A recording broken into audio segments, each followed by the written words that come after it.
What is going on, guys? It is Wrestlelamia here, back with some more news. Join us now as we look at the wildest news stories and rumors you need to know, including Roman Reigns is going to hang on to that title for a long time, the real reason behind Brock Lesnar not attending WrestleMania Backlash, John Cena WWE return, the mixed reaction to Satnam Singh's Dynamite debut, plans for Alexa Bliss, Renee explains Jon Moxley's awesome wedding attire, and much more. Be sure to subscribe and hit that notification bell for daily wrestling videos, and follow us on Facebook for exclusive lists. Now let's hit the intro and get straight into our first story.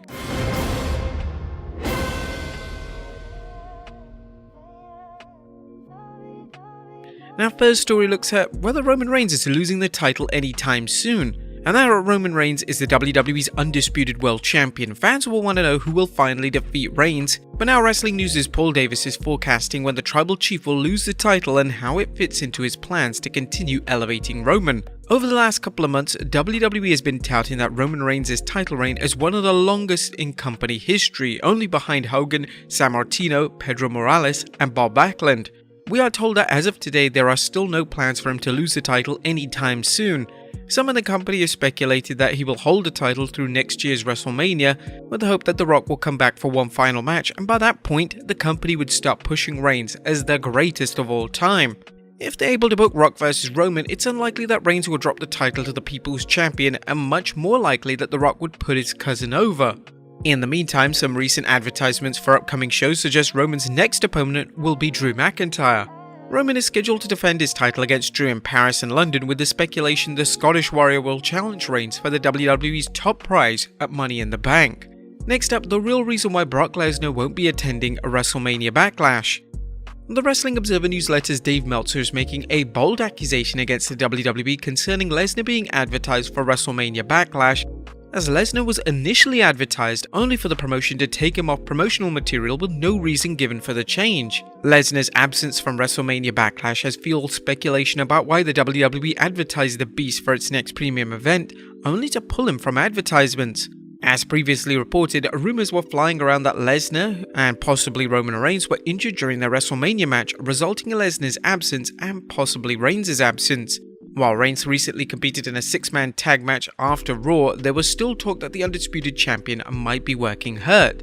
While it remains to be seen what's next for Roman, here's what Meltzer is reporting in this week's Observer. The key in this situation is not that they changed their mind, but Lesnar was actually never booked for the show, only advertised for it.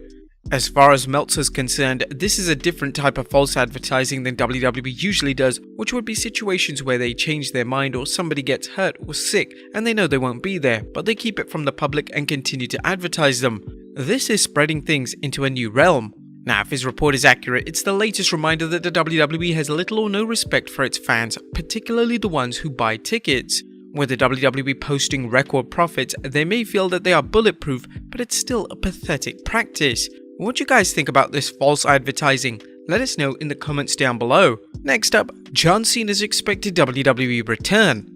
John Cena is a busy man, whether he's starring in films, hosting the game show Wipeout, or starring in HBO Max's Peacemaker series. But despite this, fans could see the 16-time world champion return to the WWE this summer. Brad Shepard reported on his Brad Shepard Unleashed Patreon account that I spoke with a source in WWE today and they told me John Cena is expected back in late June of this year. I don't have a more specific time frame or the creative plan yet, but I do know he'll be showing his face.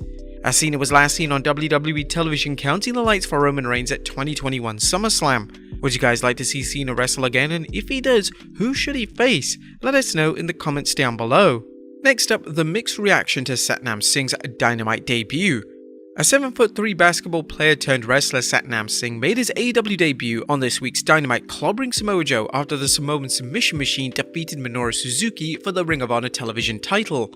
While Singh is an impressive sight, Fightful Select reports that multiple AEW wrestlers were not on board with how Singh was debuted. According to the Fightful story, these wrestlers did agree that it was a smart business move considering AEW wanting to have a notable Indian star to capitalize on its AEW programming airing in India. And we feel that any backlash against Singh's debut may be due to some sort of issues raised in our analysis of his debut, including AEW's over-reliance on the lights out trope and Singh's use of the Great Khali's head vice. While it remains to be seen how AEW uses them, the promotion's lack of big men may have wrestlers wondering if the promotion is shifting its focus from technical wrestlers to big men with limited skills, a la WWE sometimes. It's unknown what's next for Singh, but AEW seems to be positioning him for a role alongside Jay Lethal and Sanjay Dutt, both who have clashed with Samoa Joe in the past. A word has it that Singh had been training with QT Marshall and Cody Rhodes as soon as he signed with AEW last September. Next up, a former WWE wrestler boycotting an event. Now it looks like recently released WWE superstar Lince Dorado has asked to be taken off a card in the Lucha Libre promotion The Crash. Wrestling Inc. is reporting that Dorado was scheduled for a tag team match against Marty Scurll and Travis Banks. However, Dorado tweeted, "I have asked The Crash to remove me from the show or change my match for their May event. Nothing else needs to be said. It's my decision as I'm not influenced by anybody. They are working on it, thank you." Now, according to the report, the promotion is working on finding a different match for Dorado to compete in, and he's not the only wrestler who has expressed dissatisfaction at the promotion booking Scurll and Banks. Now, you may recall that both men came under fire during the Speaking Out movement, and wrestler Mecha Wolf 450 tweeted that he'd pulled out of the show. Myself and many others had to pull from this show for many reasons. I got offered a ridiculous amount of money to make the show. Morals over money. Now, although Mecha deleted the tweet, it was captured via screenshot and reposted on Twitter. But based on these reactions, The Crash may want to remove Scurll and Banks from the show and future shows to possibly avoid this controversy. Next up, plans for Alexa Bliss. Now, what's next for Alexa Bliss now that she's wed Ryan Cabrera? Well, Bliss spent several months off television following a 2021 Extreme Rules loss to Charlotte Flair, returning on Raw in a series of vignettes before competing at last February's Elimination Chamber. Bliss disappeared again, with the story being that the WWE didn't want to book her until after her wedding. But now that Bliss and Cabrera have tied the knot, what's next? Well, although there's no word on when Bliss will be back on television, Meltzer reports in this week's Observer that Bliss right now is slated to be on the face side when she returns after her honeymoon. At this point, there's no indication of whether Bliss will play her fiend-like character or continue the storyline of apparently being cured by weeks of therapy. Next up, Braun Strowman goes off on the internet wrestling community. Now, while Strowman doesn't post regular rants about how much he hates the WWE, he's been hauling off on the internet wrestling community, not to mention fellow wrestler Buff Bagwell, this time over some comments made about Cher and fellow teammates from the Control Your Narrative wrestling group. A story popped up on Twitter showing wrestlers posing with a young fan with special needs who was attending WrestleMania 38 thanks to Make-A-Wish. Cher and company invited the young fan and his family to be the wrestler's guest, entertaining them and doing meet and greets with the young fan. So where does the IWC fit in all this? Well, someone tweeted what appears to be a dig at the Control Your Narrative group's Kind Act, implying that the group was looking for attention by wrestler EC3 retweeting the story. Cher tweeted, "See how sick the IWC is? So many of y'all need massive help. Not all of you. You know which ones I'm talking about. Be better. Hashtag IWC is a parasite." Here's a nice article written by a real journalist. A Strowman who has a love-hate relationship with fans seems to have had enough and tweeted, "The IWC can kiss my ass."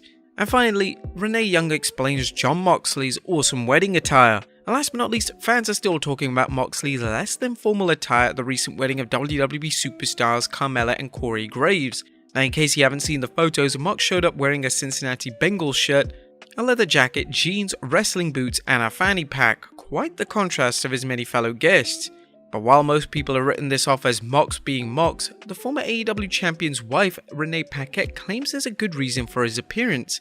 During an appearance on the Throwing Down podcast, Renee talked about the soiree. "Okay, so what happened was I flew into the wedding the day of. I got there Thursday morning and he was flying from Boston, where AEW Dynamite was held the day before, and had to fly to Miami because there was no other flights to get into where the wedding was. And then they had to take an Uber from Miami Airport to where the wedding was, after flights already been delayed. He was already crunching time. Like, I showed up to the wedding with his suit, with his shoes. I had the whole thing.